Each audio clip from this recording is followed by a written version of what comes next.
TheorySabers.com. The original trilogy together, or with Luke, Leia, and Han. Yeah. And would it be better to recast them? Because they keep bringing Luke back now, and they want to do more with Luke, clearly.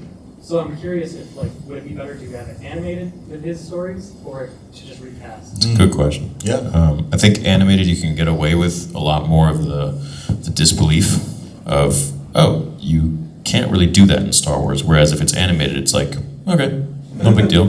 It's a different form, so and that was one of the things I was really looking at with Vader. Do I want to do this in live action like the first one, where things have to be you'll get good facial recognition, facial expressions and stuff, which in the third one, there's quite difficult to do, but is it going to be the same? There's a scene in the third film that I think will just hit better if it's in animated form, and so like you said, if we were to do that, I know someone did the fight in Clone Wars style.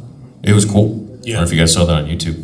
Yeah, I'm up for it. I don't think I would do it personally myself because I feel like those films are just so locked in as live action. It's great. Yeah.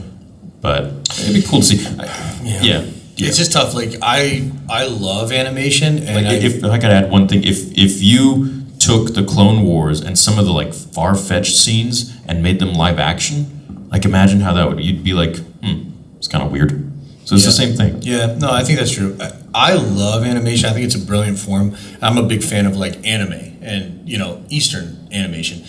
In that culture, it's so much more accepted as mainstream. There's still this thing in the West that cartoons or animation is just kind of looked at as lower tier or lower. It's kind of unfortunate, but it's also just the reality, right? So if you were asking me about making the next Luke Skywalker thing in animation, I think you're absolutely right that artistically that might be the way to go, and there's all kinds of reasons that could be, and part of it's the style could mask the fact that this isn't Mark Hamill anymore, and those kind of things, but ultimately from the perspective of would people watch this, would this do really, really well, I don't really see a lot of evidence for it. That War of the Rohirrim movie, I thought that thing was going to do well, and it did terribly. Actually, anime movies that have come over to the States have done better in the theaters than that. So whether it's My Hero or Demon Slayer or whatever, those movies are crushing even here. But for whatever reason, the Lord of the Rings one did not. So I don't know. It's a tricky one. Animated Star Wars has some of the best stuff in Star Wars, for sure. And that's because of Dave, right? Yeah, I don't know. I would like it. Would everybody else like it? That's the question, I guess. We'll see.